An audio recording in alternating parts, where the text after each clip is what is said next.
All right, guys, let's talk about the perfect appointment. At this point, you've already scheduled the appointment with the seller. You have it on the books. You're ready to go on the actual appointment. I want to walk you through step by step how that appointment should go, what you should be focusing on, and all the information you need to gather during the appointment. Don't worry about copying any of this down. I already created a full guide for you guys. It's called the Perfect Appointment Guide. You can download that below. So just follow along with me. Don't worry about writing any of this down because I already created the guide for you. So this first lesson is just about the key points of the appointment itself, right? We got to cover all the key points first before we go and talk about the exterior, interior. We'll do that in the next two lessons. But I wanted to hit on some key points, so let's do it. Always, just like I talked about in the previous chapter, you always confirm that appointment on the morning of the actual appointment.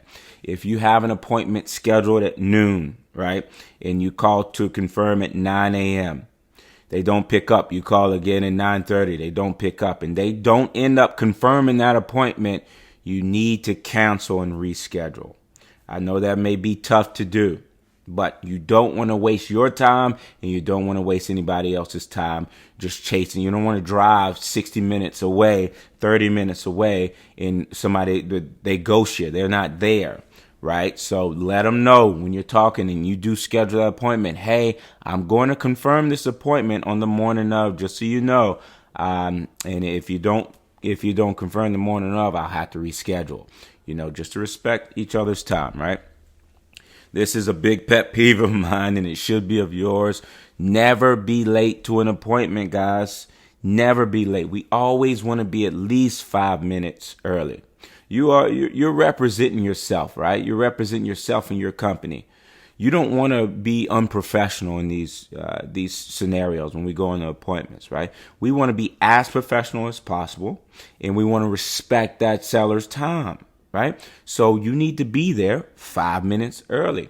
If you're late to an appointment, you never know those little things that can turn a seller off, right? Or turn them away. Those little things could be being late for an appointment and could be the reason they decide to go with somebody else. So you want to always be on time. This is something small, but you should just like I said, you're representing yourself and your company. Professionalism, right? We don't want to show up to the appointment with baggy clothes or just looking, not presentable. We want to have a professional, casual look to us, right? As we're going on these appointments, because again, you're representing yourself and your company. All this stuff is the profile that seller is building on you too. Being on time, looking presentable, all that stuff. They're profiling you as well. So you need to present yourself in a good manner. When you arrive, do not park and just start taking pictures, right? You need to go up to the door, ring the doorbell, introduce yourself first, right? Introduce yourself. Don't spook anybody. Don't be that, weird person outside just taking pictures of somebody's house. Go introduce yourself first. And when you introduce yourself, perfect opportunity to go ahead and set the expectations, right? Let them know right away, hey, this is just a quick 5 to 10 minute walkthrough. I'm going to take a couple pictures in a video and just take some notes as well, just to let them know that's the expectation. And I'll be out of your hair, after 10 to 15 minutes. Boom. They got expectations as of that point, right? Awesome.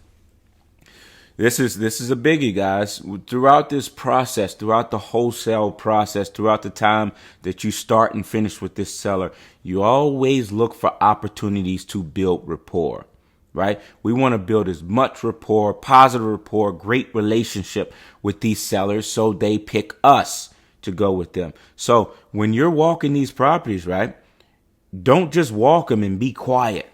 Right? Even though you got your video going, you're taking pictures, start a conversation with the seller. Hey, seller, how's your day going? There's a dog in the house. What's your dog's name? Just be human. We're talking to regular old people, right? So we want to take every opportunity to build rapport and connect with these individuals, right? So that's a huge one. And the last one is, when you wrap up the actual walkthrough itself, just let them know, hey, I'm going to present these pictures and feedback to my contractor, and I'll get back to you as soon as possible, right? You got to let them know the next step that's going. It's just all about setting expectations, right? So let them know, hey, I should get back to you. You can say within the next 24 hours. Or you can say whenever you want to say. It shouldn't be longer than 24 hours. Let's go ahead and note that now. You finish that appointment, the next day at the latest, you should be presenting an offer. You can do it that night as well, too. The earlier, could be the better. So just wanted to throw that in there as well. So those are all the key notes, guys, as far as prepping for that appointment and also going through that appointment. The next few chapters, we're going to talk about the actual walkthrough on the interior, also the walk around on the exterior and things to look out for. I'll see you guys there.